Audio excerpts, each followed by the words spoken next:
Hokie hangover. Boys, the most positive thing about this episode is going to be that we started 1 minute after our scheduled time to go live. Um, Look, there's no point in really recapping this game in terms of what happened. Virginia Tech loses 44-20 against Vanderbilt. Um, I I texted the boys a little bit ago earlier today, and I said I need y'all to let me go first because I had a 5.5 hour car ride plus an hour last night back to where I was staying. Shout out to the Rulins.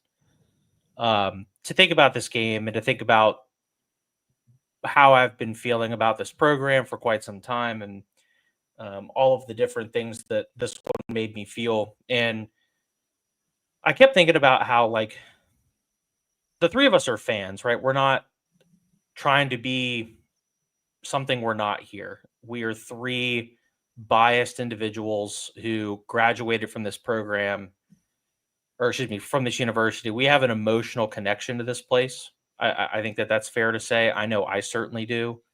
Did a lot of growing up at Virginia Tech. It helped me get to where I'm at today.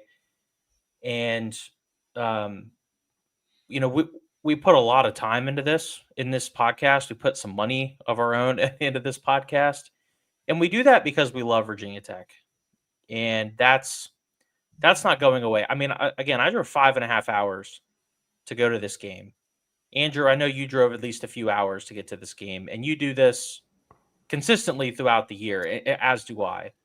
We went to Annapolis for the bowl game. We went to Charlotte for the bowl game.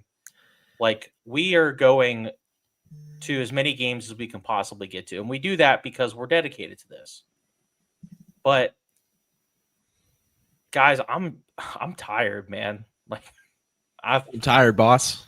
yeah, I have hit a point with Virginia Tech athletics, specifically the football program, where I'm just really sick and tired of the product on the field. And it's not so much just the losing, which is bad enough. It's the way in which they lose. It seems like this program, going back to like 2012, 2013, has been finding new and interesting ways to lose. And, you know, Mike was a student around that time. He has It's my seen this. fault. Yeah. He has seen this up close in person. I was a student not long after. Andrew right behind me. We've all seen this for the last decade, whether it's just incredible collapses or just boneheaded plays, wild turns of events, dumb penalties, two names on the or two numbers on the special teams unit that are the same. This program just cannot find a way to get out of its own way. And it hasn't mattered who's in charge either. We had these issues when Frank was coaching towards the end of his tenure. We had these issues when Fuente first started. We had these issues at the back end of the Fuente era. We've had these issues with Brent Pry as the head coach. We've had these issues regardless of who the coordinators are. It doesn't matter who's been leading the offense or the defense. It's the same problems over and over again. And, you know, the fans have gone out of their way, kind of like us, to support this program. I think I saw on X this week that this was like the seventh or eighth consecutive sellout at home for Virginia Tech. They haven't not sold out a game since 2023. Tech travels to road games. They travel to bowl games. I think I speak for the entire fan base when I say that we are just sick and tired of the same nonsense and the same results. And it hasn't mattered who's in charge. There's a lot of blame that can go around for where Virginia Tech finds itself. If we want to talk about just this team specifically, there's certainly plenty of blame to go around, and we'll get into that later in the show. But Virginia Tech has as much fan support as almost any program in the country. in terms of showing up to games, traveling, consistently being there, showing up. No other school in the ACC has it better. I think Tech's fan support is as good or better as Clemson or Florida State or anyone else in this damn conference. And you would be hard pressed to find a school across the country that has as good a fan support as Virginia Tech or better. The Tech fan base deserves better than this. And unfortunately, given the circumstances that Virginia Tech finds itself in right now, I don't know when that solution is going to happen. I'm not even sure what the solution is because, as I stated, it hasn't mattered who's running the show. But at a certain point, something is going to have to turn around, or you're going to have fans like myself, Andrew, Mike, you guys can speak for yourselves, but you're going to have fans that are just had enough. And based on the amount of fans that walked out of Lane Stadium by midway through the fourth quarter on Saturday, I think that number is growing day by day. Yeah, Ricky, I mean, you hit the nail on the head in so many ways. And, I'm not trying to make this about us, but I think that one thing that makes this podcast special and what a lot of my friends and our listeners have told me over the past, we're almost kind of a microcosm, a reflection for our very listeners, right? We're three dudes, went to Tech, loved the program, grew up with the program, care about the program because the program, like, and for all of us listening, like, it's all a part of us, right? Like, being a Virginia Tech fan is a part of your identity as a human being when you're in it, right? Like, it is so much of, like, my social circle, the relationships I've built over the years, the greatest memories of my life, all kind of encapsulated that we make these treks in the fall and we go home because Blacksburg calls for you and we're going to be playing football in Lane Stadium in the fall. And there's going to be, you reconnect with those you love and you watch some football. You see an awesome entrance, but I'm tired of it going to shit after the entrance. Like I was telling longtime listener and friend of the show and Jimmy Cleveland, who I have season tickets with, we have pretty dope seats and we're right on the tunnel where they run out for Enter Sandman, or Virginia Tech does. And it is religious every time. And I said to him, it's like, nothing beats this, man. This is so cool. And I've said it once, I'll say it a million times. My biggest fear is not like, I'm not mad that we're not Alabama. I mean, Alabama doesn't look that great this year, but you guys know what I mean. That we're not some big school who's competing for a national championship. Would I prefer that? Yes. Is it sad that we're not there, given that we were on the doorstep and blew our opportunity to solidify ourselves at the top of college football? Absolutely. My biggest fear is the fan base going to apathy. My biggest fear is showing up here or showing up in Blacksburg a year from now, 2 years from now, and the stadium looks a lot more like it did in the fourth quarter, but all throughout. My biggest fear is making those phone calls that I make all throughout the fall to my friends, of which I have many from Blacksburg, given that I not only went to school there, but worked in the town at ESPN Blacksburg for years after. And, obviously Blacksburg's transient. People don't stay there forever, even people who I knew from my professional life.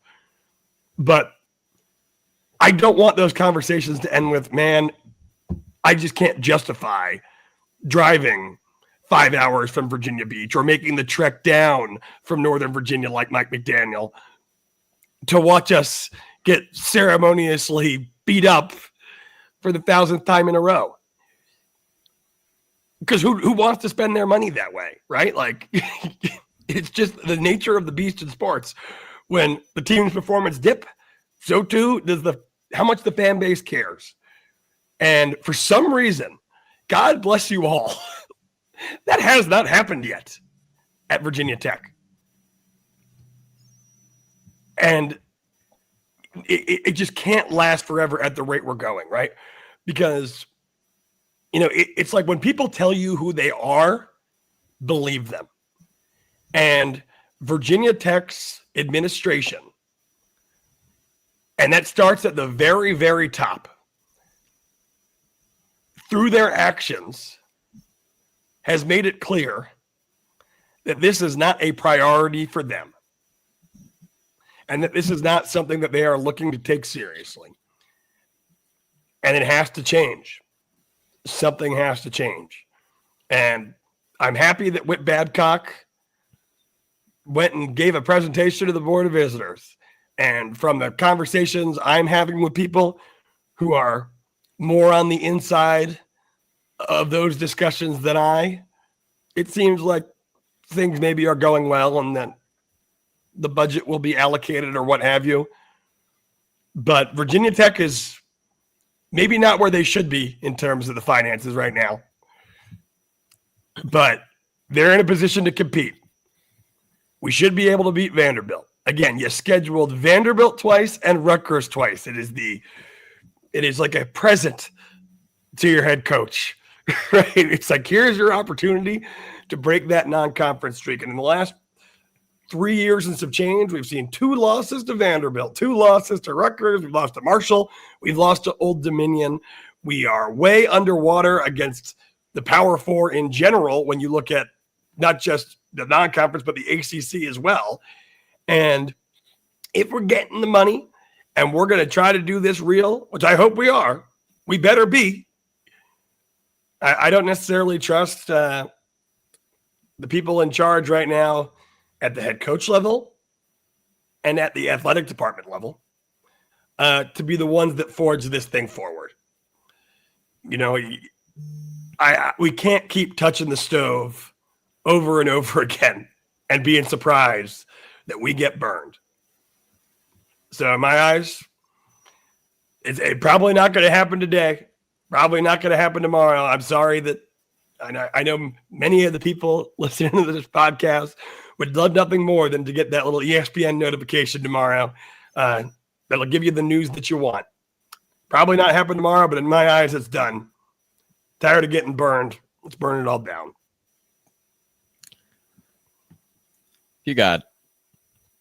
If you're a parent of a young kid, you're listening to this in the car, first of all, you shouldn't be. Second of all, that's just a warning for the next 5 seconds. We're going to do an Old Dominion preview later this week. Who the fuck's going to listen to that? I mean, seriously, who is going to listen to that? Thank you to all of our listeners who are with us every single week, every single episode, the religious ones. Like, thank you very much. Really appreciate it. I hope you continue to listen. But who is going to listen to the Old Dominion preview? I mean, what are we even going to talk about? It's just, we're at the point now, right, where it's the same thing every week. And quite honestly, it's a new and an exciting way to lose now. Like that game yesterday, and we don't need to go into great detail about it, but when we're up 20-10 at halftime, did I think Virginia Tech could lose the game? Absolutely. I thought they could lose it. Did I think it was going to be 34-0 and be outgained by 300 yards in the second half? No. Like, if you said you saw that coming, you're lying. Nobody saw that coming. That was outrageous. Virginia Tech had negative yards it was negative 4 yards of offense till the final drive of the game. Like, nobody saw this coming. If you thought you saw this coming, you are full of absolute shit. This is a one-of-one experience in the Brent Pry era. This was a new one. He's lost several exciting ways. This was new, and it wasn't good. And as far as program direction, I mean, I echo everything you guys said. I predicted, I don't want to say predicted, I picked Virginia Tech to win this game. And what I tell you guys on the preview, I said, I'm picking the Hokies because they have to win. Like, they need it really bad, and I want them to win. That is what I said on the preview. And it was a good first half, and it was an abysmal second half. Everything that went wrong, went wrong. I agree with everything you guys said about program direction. I really like Brent Pry. It is over. Like, there's no coming back from this. I was texting Ricky actually very late last night because I was up late writing some stuff for Sports Illustrated, And Ricky sent me my story. We're going back and forth. And I texted him and I said, hey, man, this was like really, really bad to the point where like it felt like 2019 Duke, but this was worse because of how bad the second half was, is basically what I said. And Ricky brought up a really good point to me over text. And he said, yeah, but we knew we were cooked, right? Like we knew that was the end of Fuente, whether it happened then or, the following, we knew that was it. And I texted Ricky back and said, yeah, I mean, that's really all that matters is like, we know it's over, right? That was it. Like last night was it. And it's not because you lost to Vanderbilt that it's over. It's how you lost. It's not, that you're starting 0-2. I mean, we did the season preview and we all talked about, it could definitely be an 0-2 start and you can recover from it and still have a pretty good season. And yeah, like in theory, I guess Virginia Tech could recover from it, but does anybody see that coming after the first 2 weeks of the season? Week 1, it was the offense, right? Week 2, it was everything, right? In the second half, first half was fine. Second half was everything. Could Virginia Tech come back from this and win a few games? Sure. If you don't think you're downgrading the team based on the first 2 weeks, you're out of your mind. Like if you thought they were winning 6 games, you should probably downgrade at least by 1 game. If you thought they were winning 8, you should probably you're out of you're crazy. I saw, there are people who thought Virginia Tech would win 8 games. I thought they were on cocaine then, and I think they're on cocaine now. Like insane to think that. I mean, everything had to go right for that to happen. Like both coordinators had to hit. Pry had to improve as a coach. Drones had to come back and show that he was worth a damn. The offensive line had to be a lot better with basically 5 new faces up front on a full-time basis. Like everything had to go perfectly for this to be better than 6 wins this year, in my opinion. It was a harder schedule than last year. Everything had to go right.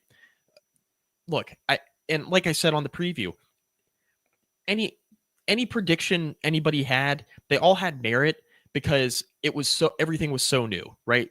Bunch of turnover on the roster, new coaching staff, a lot of us didn't know really. Okay, right?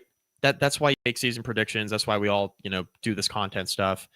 No disrespect to anybody, right? I just disagreed with those takes. Fine, whatever. Everybody's in the same boat now, though, right? Like everybody, regardless of if you thought this team was going to win 4 games or 8 games, everybody's in the same boat now. It is over. Are there any supporters left of Brent Pry? Are there any? We would all love to see him succeed. Are there any left after last night? If not, I would love to hear from you. I don't see it out there. I haven't seen anybody say, "Oh, he can right the ship." It's over, guys. It's over. The offensive line is a disaster. Drones has happy feet. He can't complete a pass more than 5 or 10 yards down the field. There's no comfortability in the pocket, no pocket presence whatsoever. Running game's hit or miss. The defense is, man, I don't think they were as good as they showed in week 1, and I don't think they were as bad as they showed last night. They're probably somewhere in the middle. But man, Seifkis, we're praising the adjustments, right? We were praising the week 1 adjustments after that first drive against Sellers. Last night, they couldn't adjust to anything Vanderbilt was doing in the second half. The coaching decisions, right? The game management stuff. 4th and a foot. Your quarterback is 6'4", 230 pounds. It's 20-17. You feel the game slipping away. Vanderbilt has all the momentum, and you don't rely on your quarterback to fall forward a foot. You needed to keep that drive going. The defense was exhausted. You chose to punt. It was merciless, man, by Vanderbilt in the second half. I agree with everything you guys said about the program direction and what has to be done. But the reality is, Pry's not getting fired this week. He's probably not getting fired next week. Virginia Tech would have to lose to Old Dominion, and at 0-3, like Babcock, somebody still has to pull the plug there, right? In order for Pry to get fired. I mean, Witt's not going to do it. So really it comes down to, okay, is there going to be a move made at athletic director? And I don't think that's anytime soon. Everybody wants to think it's going to happen next week or in October. We'll see. I can't justifiably travel 4 hours, it's Blacksburg's about 3 hours and 15 minutes away from where I live now. I can't justifiably do it. Spend hundreds of dollars to go to games there with my wife and my 3-year-old son on a Saturday. I cannot do it. And I haven't done it in a few years, guys. And I used to, I first got married to Kate. We were still coming to games, like multiple games a year. I mean, you guys can both attest to it. Mike McDaniel was my weekly drinking buddy. It was a great time. I was down there. I was down in Blacksburg all the time, right? And then, we had Noah, and things get more difficult just naturally to make those kinds of trips. But now he's getting to the age where I can start taking him to games, and I'm not going to spend, $300 or $400 to get in, and then spend the amount of money it would pay for lodging and drinks and food the entire weekend. I'm not going to go have $1,000 weekend in Blacksburg to watch us lose by 40 points on our home field. Like, I'm not going to do that. And I have kind of the same question for our listeners. Like, if you're outside of Blacksburg, what's the incentive at this point? Like, what are you doing? There's got to be something better to do. I don't get it. I just don't get it. I can't justify it. Obviously, I'm in a different stage of life than the two of you, right? Like, with having a 3-year-old, it's just a little bit different. And you guys make the trips, and Ricky, you travel across the state to go sit in the press box and, go see Clark and Izzy and and you tailgate and you go and you sit in the box, you go to a press conference and do all that good stuff. Andrew, you're there all the time coming from Charlotte. And I praise you guys for doing that. I can't do it, right? And if this team was better, I would want to. Like, I would want to. I would find a way. If I'll tell you what, man, if Virginia Tech was in the top 20, you'd see me in Blacksburg. You would see me. I'd pay the money to go see the product. But right now, like, there's no reason to go and do that with a young kid and the money it would take to spend to go down there. And I commend everybody who's doing that. But like Andrew said, it gets to the point where, like, we're farther and farther away from what this program was built on, right, under Frank. And we're getting farther and farther away from that. And I think Andrew's fear about the apathy with the fan base is a justifiable one, because we're getting to the point where they're going to be people, right? Everybody's going to talk about Michael Vick. We're getting farther and farther away from that, guys. Yep. Like, Michael Vick's coaching college football now. We're pretty far away from that. And there are kids who are coming up through high school. Michael Vick is like a player who played before they were born, definitely in college. And for some of them, for some of the younger kids, like in the pros. And we're getting farther and farther away from what made Virginia Tech what it was under Frank Beamer. And it is a perennial 6-win program now. And we've been telling you guys for a really long time, this is what it's become. And we don't have to like it. We certainly don't have to like it. And we can call for change all we want. But until the Board of Visitors or somebody pulls the trigger on Whip Babcock and Brent Pry, it's going to be the same old shit. And you know what? Even if they go ahead, you fire Whip Babcock, you fire Brent Pry, you bring in a new AD. Who wants this job? Who wants it? So, quick note, Clark Rulin pointed this out to me. I think it was this morning, actually. Tim Sands has never hired an athletic director.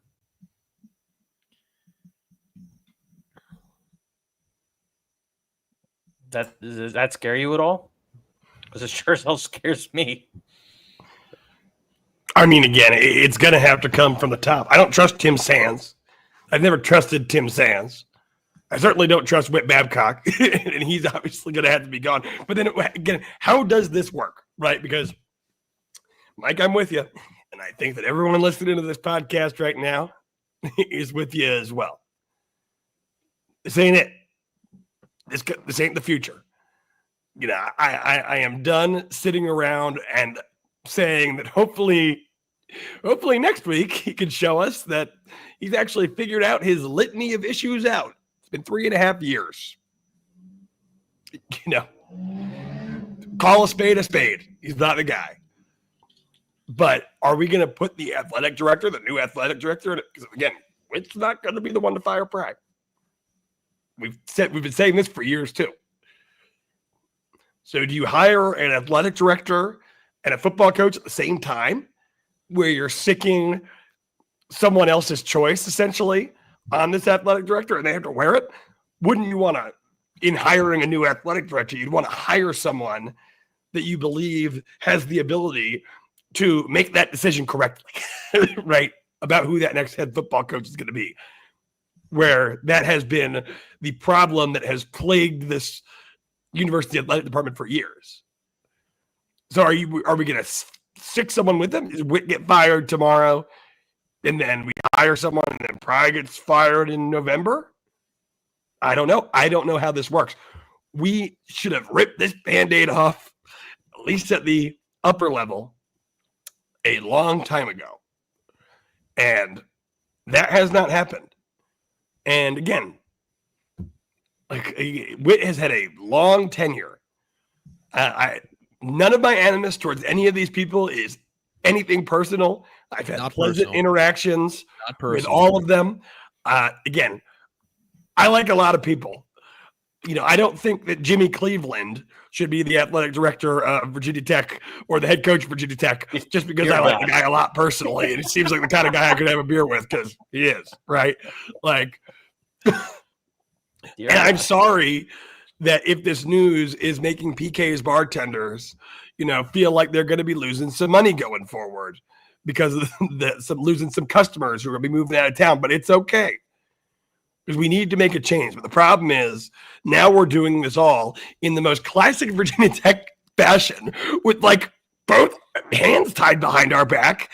And there's no real way to make the timing make sense.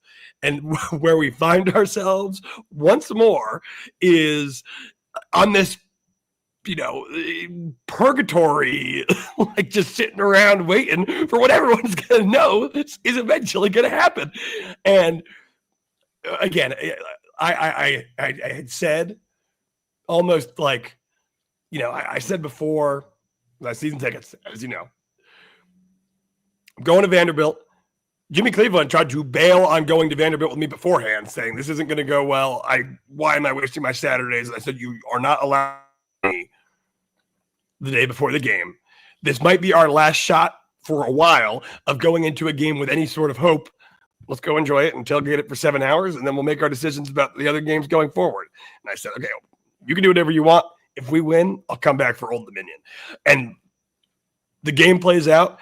I cannot imagine driving 2.5 hours to go see them play Old Dominion next week.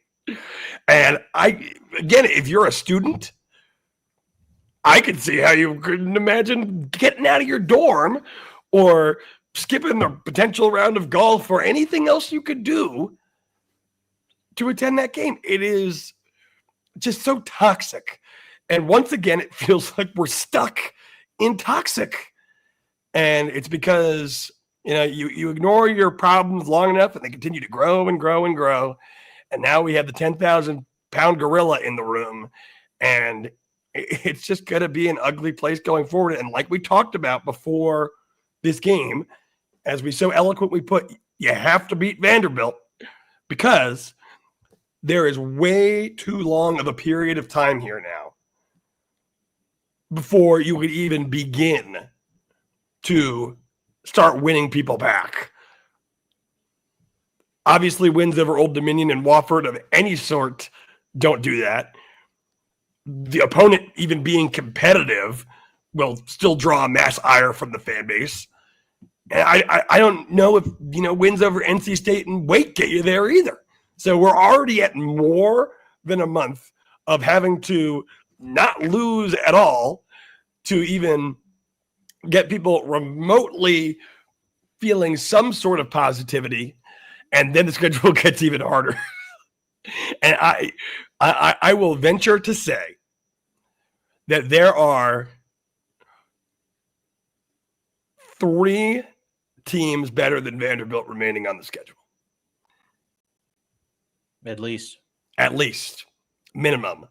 And the 3 that come to mind will play Virginia Tech back to back to back in the month of November. And it's going to get UGLY out there unless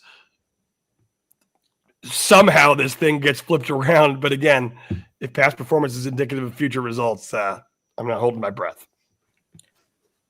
So a couple things. First, ODU dropped 50 this week. I just thought you guys might want to know that. A point about the students, Andrew, like you mentioned why these students would want to get out of their dorm and actually go to these games. The students had the north end zone packed out like 45 minutes before kick. They stayed in the north end zone through like the third quarter. I mean, I've been pretty critical of the students myself about showing up early, watching Enter Sandman, and leaving, and because I hate that, and it's a bad look for the program. The students were there, man. Like Tech gave them something to be happy about and gave them something to look forward to in the second half with a 10-point lead. Like the fan support here, I think just cannot be understated. I mean, it is incredible to see a program like Duke that paid $84 million to Darian Mensah this year. That's an exaggeration. To come play quarterback after an incredible season at Tulane. And they sold like 4 tickets to their game this weekend. Like, I don't know if people, especially the national media, really understand. Like, Tech has it really good with the fans. The fans show up regardless of how dog shit the product on the field is. And that's been the case despite Virginia Tech being a 6-6 program almost every season, like Mike mentioned. Is that inevitable? Is that going to happen every season? I don't know. Probably not. And I think it was producer Scott from the Basketball Conference podcast who had a comment here that I wanted to highlight. The current students are one generation away from the generation that experienced the good days. Once we get another generation down, it'll trickle down and less will care. Mike, it's going to be difficult to get Noah super excited about Virginia Tech athletics when the team blows every week of his childhood and he sees you not happy about the program when you watch on Saturdays. And I'm going to have the same issues if I'm, fortunately able to have kids. Every student that grew up in the, 2000s era, the early mid 2000s era is going to have that problem. And as this continues, it is going to get worse. And there's one more comment I want to highlight because I have been beating this drum so long, and I'm really getting sick and tired of seeing this talking point. Great fans, but not deep pockets for NIL. We are 30 on the NIL budget list. Patrick, I have a question for you. Did you see top 30 product on the field on Saturday?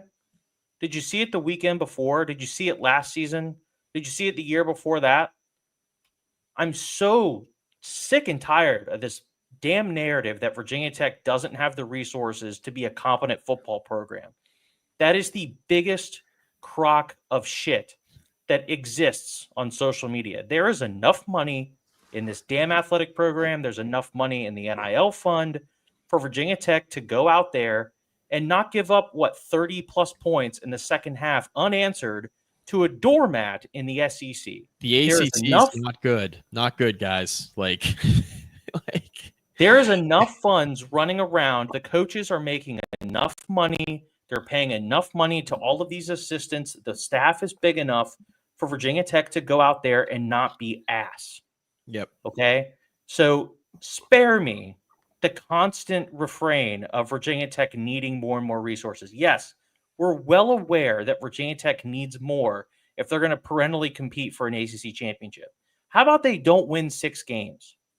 How about we try and win 8 games? How about we try and not get our doors blown off every time a non-conference team shows up to Lane Stadium? Not only that, Ricky, but Pry has upped the level of talent on this team since Fuente left. So for everybody to sit here and say that the staff doesn't have what they need, they can't get good players, it's an incorrect narrative. The roster, from a talent perspective, if you go to 24/7 Sports and you look at the talent composite rankings, right, with who they've brought in the portal and who they've brought in recruiting, it is a better roster now than they had in the final few years of Fuente. They are able to get the players capable to win 7, 8, 9 games in an ACC that is not very good. Now, if you want to perennially compete for ACC titles with Clemson and Florida State, And And SMU now that and Miami and SMU now that they're here and they have more money than God and they were just in the title game last year, and you want to be a program like that, yes, we need to upgrade our NIL. We need to have more of an institutional push behind the football program, because guys, we can talk about the NIL all we want. We can talk about the donor base all we want. Virginia Tech is one of a million schools in college football that aren't the 5 to 10 blue bloods in the sport who need the institutional support. It needs to be a line item in the university budget, the billions of dollars that the university generates every year, and this university budget that they have. A line item needs to be, especially now in the revenue sharing, dedicated to college football and college basketball. It is what it is. If you want to compete on an annual basis and try to push for conference championships and be relevant in the sport that you're looking at for the long haul, you need institutional backing. That is a fact. We all agree with that. That is not an excuse. And I don't even know if this is what Patrick was saying, but we're all ranting here tonight, guys. I don't even know if this is what Patrick was saying, but funding is not an issue. Funding was not the reason why Virginia Tech got the doors blown off them on Saturday night at the hands of Vanderbilt. That is not why Virginia Tech lost that football game. It was 20-10 at halftime. Virginia Tech was outgaining Vanderbilt in the first half. Virginia Tech's defense looked pretty good. They were holding Vanderbilt down. It all fell apart in the second half. You didn't get outgained by 300 yards to an SEC doormat because you didn't have enough money. Okay? I don't know if anybody's thinking that, but if you are, that's not what happened on Saturday night. It was coaching. It was poor execution. It was guys quitting. The team quit last night, guys. We haven't mentioned that yet. The team quit. We're on quit watch moving forward now. All right. I have really commended quick, Mike, drive chart for Vanderbilt in the second half. 11 plays, 75 touchdown. 7 plays, 75 touchdown. 8 plays, 56 touchdown. 3 plays, 72 touchdown. 7 plays, 31 touchdown. Yep. I will give Jimmy Cleveland credit on this. So obviously, we come out, Virginia Tech is winning the game at halftime. Come back to our seats. It took 3 rushes for Vanderbilt into the second half. He turns to me and goes, "Oh, dude, this shit's over." We're still winning by 10 at that point. I'm like, "What are you talking about?" He's like, "Come on, look at them. They made halftime adjustments. We're not going to be able to figure it out. Seen this movie 1,000 times before. I bet you anything we are not here at the end of this game." And lo and behold, I was trying to stay positive. I'm like, come on, man. Maybe they figured something out, but new defensive coordinator, all this stuff. And to my point from our preview podcast, we come in and we're like, wow, this defense really could make some noise this year. This defense could keep us in games. And I said, well, we've seen this under Brent Pry that week to week, a position group or, a side of the ball can look all world one day and they come out a few days later and just look like they have absolutely no idea what they're doing. And boy, is that not what we got there. And it's just so disheartening. On the other side of things, though, we talk about institutional support. I don't know. Y'all should start writing Glenn Youngkin some letters. And I'm not trying to make this about politics. This is not political at all whatsoever. But the most likely next governor of Virginia had the, Wahoo caveman at her wedding. I don't think she's going to be spending tons of resources to try to get Virginia Tech into the Big Ten, which would take place in her term in all likelihood. So, again, if we're going to get some institutional support and get the right people in place who care about that, again, I don't know if the governor's mansion going forward is going to have Virginia Tech athletics #1 advocate in there at that point. It's just kind of a side note. But while we're being negative and ranting, it's, again, there's reasons to be concerned, which is why swift action needs to be taken immediately. Hold on really quick. Thomas Anderson, I don't know what you're sipping on tonight, but Jesus Christ, you think Shane Bieber is going to come to Blacksburg if Brent Pry gets fired? I appreciate you watching, Thomas, but no shot. Call him. You got to call him. You got to call him. You call him just to see if, blood. How's Frank doing? When was the last time you talked to Frank? Yeah. I said, Bruce Arians interim. I was actually talking to Thomas Anderson earlier today, and I was like, you could just end it all now. You could put Bud as the interim head coach. for the rest of the season. But I don't even know if Bud wants to have that. The interim head coach is already on the staff. It's JC. Yes, you're right. It's obviously JC, but I don't know. I'm at the point where I think I'm mostly frustrated because I know that there is no easy solution to this, and that there is no solution that's likely going to happen within the next month. And there is the very small, I think, but dark possibility that Virginia Tech ends up running this back next year. I mean, I don't know. A lot of it's going to depend on what the season looks like and what kind of support, if they're going to get any from the athletic department. But there's a non-zero chance that Virginia Tech runs this back. You're right. In 2026. And for the love of God, if that's the case, you can just shoot me now. But let's talk about the actual game itself really quick. We can talk about Kyron Drones to start, I guess. He looked really good in the early going. Virginia Tech used the quick game quite a bit to get him in a rhythm. Guys, Vanderbilt pressured him very, very, very early in the third quarter, and that was all she wrote. Kyron was throwing balls, a foot behind receivers. He was throwing them at guys' feet. He wasn't able to make a decision and throw the ball downfield. He was inaccurate. He was not identifying rushers at the line, which was compounded by the fact that he was missing 2 offensive linemen. Kyron's performance on Saturday was really, really frustrating in the sense of it seemed like there was no resilience from him once he faced a little bit of adversity. Status quo. Yeah. It's kind of been what it's been last 12 or 13 games that we've seen of him. Scripted plays look good. I thought he made some good decisions in the running game in the first half.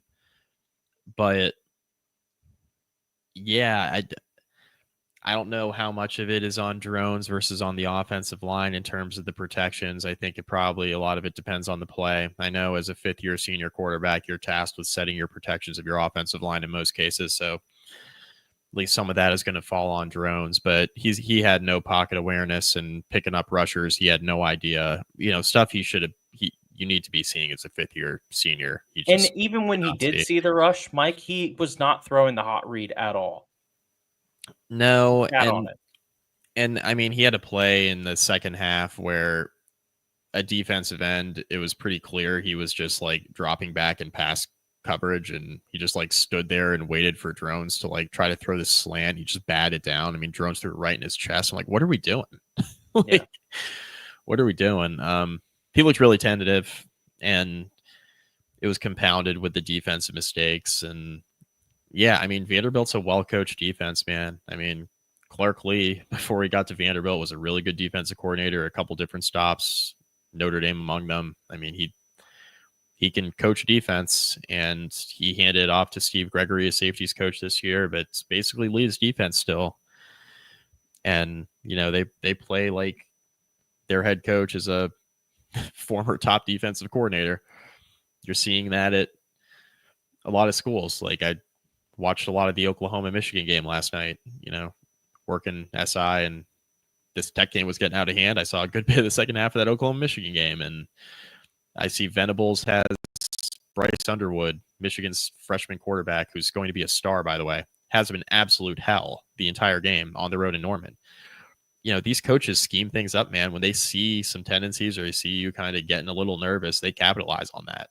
And yeah, Drones was in hell the entire second half, and offensive line was bad, and he was not particularly good. And I thought the receivers were fine last night. I thought the running game fits and starts was fine. I don't know. It's just a mess. And the bigger issue was the defense, and just couldn't. Vanderbilt saw something, right? In like their motion run game. Like they second half, they just kept sending a guy across the formation, and Tech would send somebody with them, and then they'd run it right up the A gap. And it was just like over and over and over and over. And that's what you do, right? This is like when Virginia Tech played Miami last year and Hokies spammed the outside zone running game. And they just spammed the hell out of it. They're like, all right, Miami's not stopping this tonight. We're just going to keep doing outside zone with Tootin. I mean, that's what Vanderbilt did the entire second half. They just ran Alexander or Pavia or whoever just right up the A gap, and there was no answer for it. And it was embarrassing, man. It was embarrassing after a really encouraging week one from Seifkis in that defense. That was horrible last night. Nothing good came of that performance in the second half, obviously. Yeah, I mean, at the end of the day, you guys covered all the bases there, but that second half performance isn't going to beat anybody. That second half performance isn't going to beat Old Dominion. So you hope it's an anomaly, but it's not an anomaly because this is like this is the second data point we have of the tenure. This is like, up in the 30s or 40s or however many damn games I've had to watch this staff coach. So it is what it is. About 40. Just about 40. Yeah, I have a point I wanted to bring up about this defense that isn't related to the running. Guys, we mentioned going into the year that we were pretty, I don't know if excited is the right word, but we were confident in this secondary that they were going to be able to hold the fort down. They had a lot of transfers, a lot of experience at both corner and safety, and it seemed like Virginia Tech was able to remake that defensive backfield despite losing Mose Phillips, Dorian Strong, Mansour Delane. They looked awful on Saturday. Thomas Williams, Caleb Brown, Christian Williams, all those guys got beat bad. I mean, they were trailing in coverage consistently. They looked lost with the ball in the air. I guess I'm now wondering what the hell happened to Dante Lovett. The fact that he went from being corner one in the bowl game to not even being really in the rotation. There's been no growth or development from any of the guys that started their careers at Virginia Tech. There's a real issue in the secondary. And it's not just at corner, it's at safety too, but I think the bigger issue is at cornerback. Derek Jones is really good at putting some evergreen content on socials, and he's allegedly a good recruiter, but his guy's not off to a good start this year. And you know what, Rick? It doesn't matter. I don't want to sit here. I don't want to sit here and make a podcast where I'm saying, it doesn't matter. I promise you this week, I will do my best on the ODU preview. I will bring my best. I promise. I won't sit here and be like, who gives a shit? But like, it doesn't matter. Like, the guys in house need to turn it around. If they don't, they're out, right? And we got to do with what we have at this point. And I agree with you. I agree with you. We opened as like 10 or 12 point favorites against Old Dominion. That's already down to 7.5. Yeah. the public, we're a national laughing stock, and you see these big national accounts, and it's especially, obviously people who have like a ton of notoriety tend to be a little bit, deeper into their careers, 30s, 40s at a minimum for the most part. And it's just constant 10 years of what the hell is going on at Virginia Tech. Let's talk about the Kirk Herbstreit comment then on game day, where he said that's good. I'm good with Virginia Tech is really nothing more than Enter Sandman. And it's something that we've kind of known for a while, I think, boys, but seeing and hearing maybe the most notable and recognizable commentator when it comes to college football say that on the most important college football studio show that exists. It's not good for the perception of the program nationally. And I really look at that from a recruiting perspective, where you now have to overcome a narrative that you've known was reality for a while, but now it's becoming more and more known across the country. And it's also an issue when it comes to Virginia Tech trying to find a way into whatever superior league or conference exists in the 2030, 2031 realm. We like to say a lot that Tech has the best fan base in the conference, which I think is probably true. Maybe second to Clemson. Virginia Tech has that fan support that just doesn't exist anywhere else. Guys,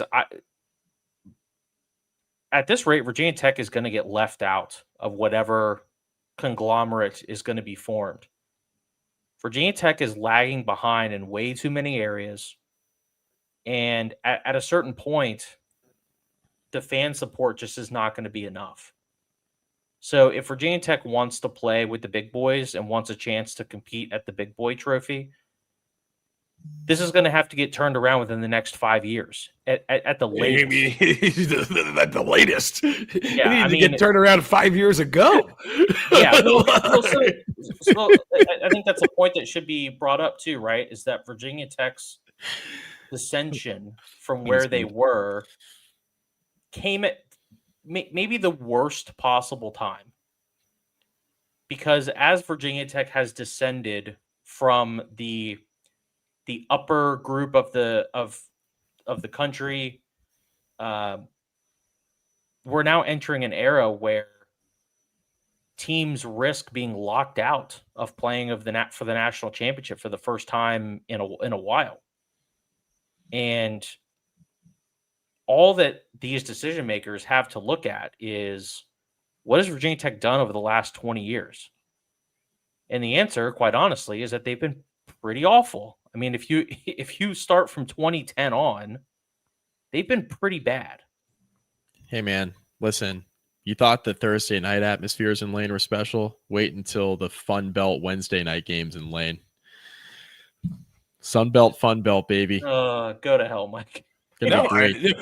So actually, I was talking to my boys earlier today, and again, I've had a lot of very negative conversations because, as I mentioned, this is a big part of my life. It's something that brings almost everyone who I spend most of my time with together. Is everyone loves Virginia Tech football, guys, girls. My little cousins who are 8 and 9, all of it. And I think Jimmy Cleveland jokingly said, "Just send us to the Sun Belt." And I said, "I don't even know how much better we'd be doing in the Sun Belt." And he's like, "Oh, no, we'd probably be doing better." All right, you want to go play at JMU next week? I don't.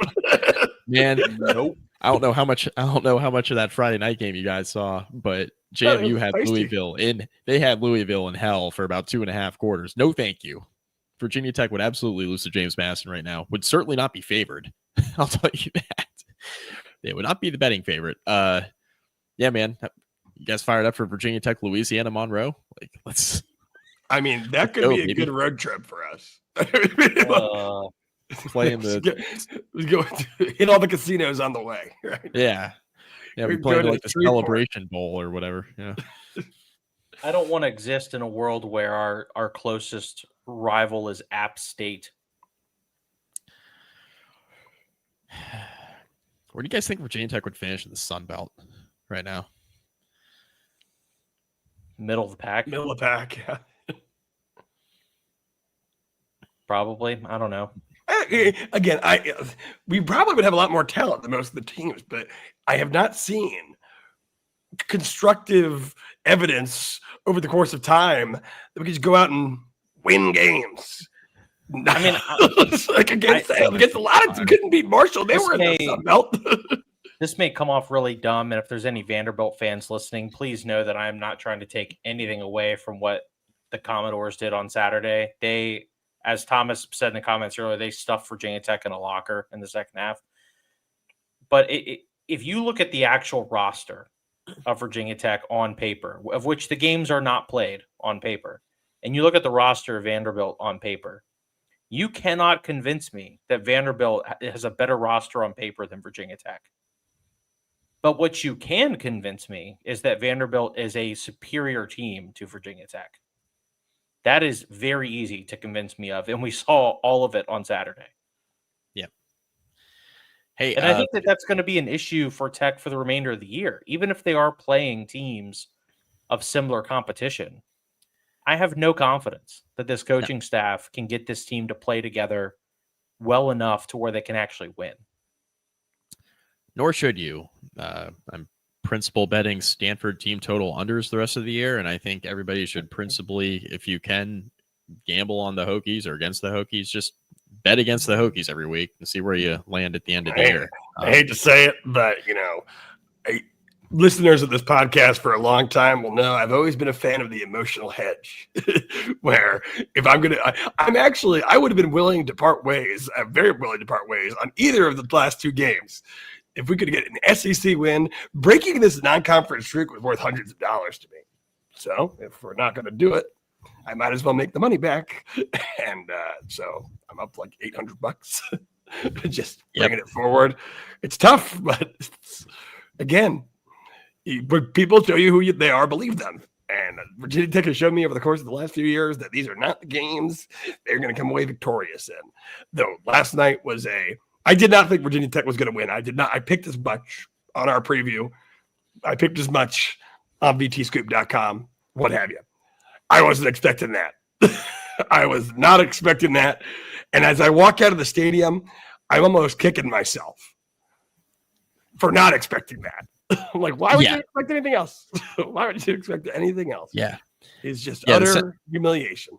The sentiment on social media was like, how could anybody have not seen this coming? I was like, I don't know, because it's almost impossible to be outgained by 300 yards and a half. That's almost impossible to do. That's why. That almost never happens. Well, I mean, there are going to be 1,000 games played in college football this season, and hundreds of them between power conference opponents. I'd be willing to bet that you're going to get into a situation this year where Virginia Tech is one of the only teams, maybe the only team, to be outgained in a power conference game this year by 300 yards and one half. There aren't going to be many of those. They might be the only one. It does not happen. It does not happen when a P4 team plays a P4 team. It was shockingly bad. Cannot emphasize that enough. It was shocking. Should we have seen it coming? I guess we should. Andrew, to your point, kicking yourself, I think that's fair, because I'm watching it happen last night and I'm like, this is what they do. That's why I said, I'm sitting there working, Kate's watching the game with me, and she looks at me, she goes, I don't know why you're surprised. I'm like, you're right. You're right. This is what this team does. This is what this program does. It's unfortunate. Virginia it Tech doesn't need to be this way, though. It does not need to be this way. Nope. Again, Duke is out here we'll just give, we need to give the staff a few years to, figure out how to coach football.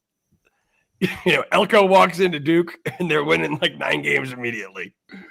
He leaves. All right, flash in the pan. In comes Manny Diaz, and they're still winning games. I don't know what they're going to do this year, but that's Duke. But Duke, over the course of the last decade, is, as the wins and losses will bear out, and it does not matter that they're a basketball school. It doesn't matter that they haven't got no one going to those games, and that very few people care. They're a better football program. Yep. Virginia Tech has played a non-conference Power 4 team at home 7 times since their last win in 2009.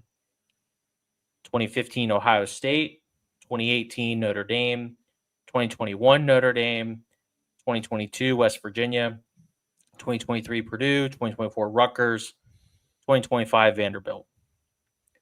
All losses. Oh, and there were supposedly, and Andrew may have better knowledge of this, allegedly 50 recruits showed up to this game on Saturday. Well, a lot of people. They got to see a great show before the kickoff. The fireworks were great. Enter Sandman was great. The incorporation of Metallica into the pregame video was awesome. But once the second half started, they saw one of the worst football programs in the ACC. That's tough to come back from. And they're already, and you guys know I'm not big on following recruiting until signing day. Virginia Tech's class of 26 is in the 80s, according to 247. They'll stay there. This is This is going downhill really, really quick. That would be like the equivalent of, you're going in for an interview at a restaurant, and as you're sitting there in your interview, the kitchen blows up. Like, I mean, that couldn't have gone any worse. Couldn't have gone any worse. Again, maybe some free advertising for the ascending Vanderbilt football is hopefully the recruits left at halftime to get home. I mean, God willing, and that they don't have the internet. Yeah. Yeah, goodness gracious. Again, it's I hate the feeling of beating a dead horse, but it's time that this stuff has come out and said. And there are a lot of people out there. Obviously we've had ebbs and flows with this staff. Just trying to shoot you guys as straight as we possibly can, over the course of not just the Pry tenure, but, as long as any of us have been doing any of this content stuff, right? But it seems like everyone, even the people who aspire to be the most optimistic, there's nothing else to say. There's no way to spin it at this point. We deserve better. The fans deserve better. The university deserves better. And we're not getting it. I think I wrote something for Suns like 5 years ago, and I just said the fan base deserves better and was talking about Fuente. I think I could just find replace that. I go back and look at. I think I do a quick find replace on Fuente with Pry, and I think it would still slap. It would probably be pretty accurate. Chris Coleman from TSL wrote something today about this whole tenure, and he compared Pry to Ricky Stokes or James Johnson, which, I mean, yeah. You hired a guy with no head coaching experience, and then he hired coordinators with no coordinating experience. And now he's on year 4 with 2 coordinators, one of which had coordinating experience. This is what you're going to get, right? This is it. And this is the same stuff we criticize Fuente for. And for some reason, these coaches keep getting in these binds here. These head coaches at Tech post-Beamer, they keep getting into these binds where they're hiring guys who are just not qualified to do the job. I don't want to relive everything, but Justin Hamilton, we love him. Great alum, great Hoagie, but he was put in a pretty tough position to be the defensive coordinator on a sinking ship under Fuente. I mean, that was a tough spot for him to be. It was unfortunate that he had been put in that spot. I'm sure he's thankful for it now, right? Yeah. For coaching. But I mean, Jesus. And, Montgomery, I like the Montgomery hire a lot, but you probably should have just made the Montgomery hire the first time. And Seifkiss, I think, is an interesting one. You can probably get away with it if you make the Montgomery hire on offense the first time. You know what I mean? So it's just stuff like that. And this is what these first-time head coaches do. Some of them, they just make stupid decisions. And here, Mike, throw up, or Mike or Ricky, whoever's in charge here, throw up the Hokie Andrew. Everything would have to have gone impossibly well. So yeah, Hokie Andrew makes a great point. Everything would have had to go impossibly well for a 0 experienced head coach and 0 experienced pair of coordinators to work out. And things don't usually go maximally well. That is true. If it seems like it would be a huge statistical anomaly for your strategy to work out, it might be time to consider a different strategy. Yeah, and that's kind of on the smaller scale, just fast forwarding to this year, right? That's kind of on the smaller scale when everybody was, not everybody, when some people were predicting better records for a team. It's everything has to go right. All the transfers, all the coaches, all the new has to hit. Drones has to come back and play well. All this stuff had to come together in order to receive the best possible outcome, right? The highest ceiling for your season. And that's just a lot to ask for a staff that's won 40% of their games. Yeah. It's been an hour and 4 minutes of borderline depression. You guys got anything else you want to add? Man, well, I'm just going to get in the lab and start watching this ODU tape. I'll dedicate. Yeah, start grinding the tape. That's right. It's cracking knuckles. Dude, it's I don't even know. This is good. I've always the one thing about this podcast, right, is the opportunity to hang out with these two guys a couple times a week all throughout the fall. Win, lose, or draw is always a good time. So don't worry, we're not quitting on you folks. But gosh, again, I will be thinking of other things that we could possibly. ACC picks might have to be a longer portion of the preview segment or something like that. Or I don't even know. We'll see. We'll have comments in the week. Maybe we'll have some news. Who knows?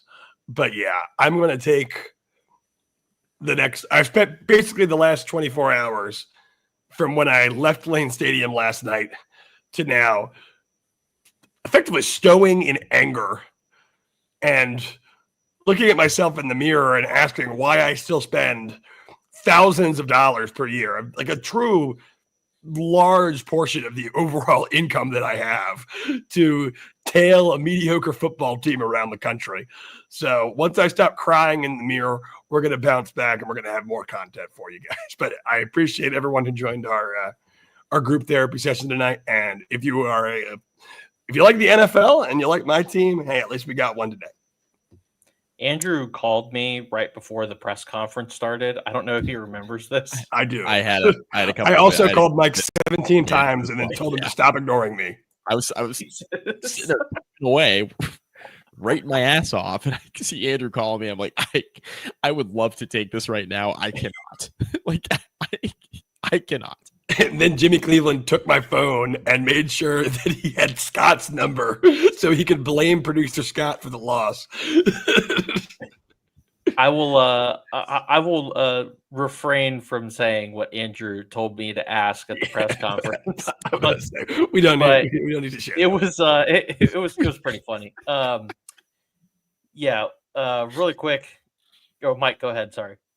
The only thing I wanted to say, when we preview ODU, there will be actual game analysis from me regarding what Tech did poorly against Vanderbilt and what they have to clean up against Old Dominion. I will bring that to the table on the preview, I promise. For the 10 of you, tens of people are going to listen to that preview. Like, tens of people will listen to it. But I will bring that analysis. Yeah, it'll be the most popular game preview we've ever done. Counts Family Pharmacy in Blacksburg. If you're the brave soul that lives in Blacksburg and has to live within a 5-mile radius of this mess, make sure you are getting all your pharmaceutical needs at Counts Family Pharmacy. I'm sure they can hook you up to help you deal with this monstrosity. If you're planning on going to a Virginia Tech game at this point, first of all, God bless. Second of all, home field apparel. Get your Virginia Tech gear. Beamer Ball gets you 50% off your first order online. We appreciate everyone joining. This was definitely the most popular live show we've had for the season, which is nice. Sucks that it took Virginia Tech getting mollywopped at home for it to happen. But we do appreciate everybody listening, everybody in the comments. It's been a really fun time. We do this usually every Sunday night after games, win or lose. Doesn't matter. We're going to be here. So if you're watching on YouTube, make sure you subscribe, tap the bell so you get the notifications for when we go online. If you're watching on X, make sure you follow us, turn on notifications so you know whenever we're posting. We'll get this available on all the platforms here in a little bit. I'll have my column come out tomorrow. We'll have some photos from the game if you want to relive that nonsense. Any last words, boys? Just thank you to the listeners, man. Thank you for hanging. As we always have been on the show, we're all in this together. And whatever happens from here, we'll be here to experience together and break it all down, and hopefully some more positive podcasts in the future. When that may be, I do not know, but I yearn for those days to get here as soon as possible. If you guys are not ready to go to bed yet, I'm recording my ACC podcast live right after this. YouTube.com/@the-ACC-football-podcast. I will talk more about the Hokies, but it'll be other stuff too. It'll feel good to talk about something else, truthfully. I bet. Mike's going to go. We're going to get out of here as well. Until it is time for the ODU preview. And still, Go Hokies.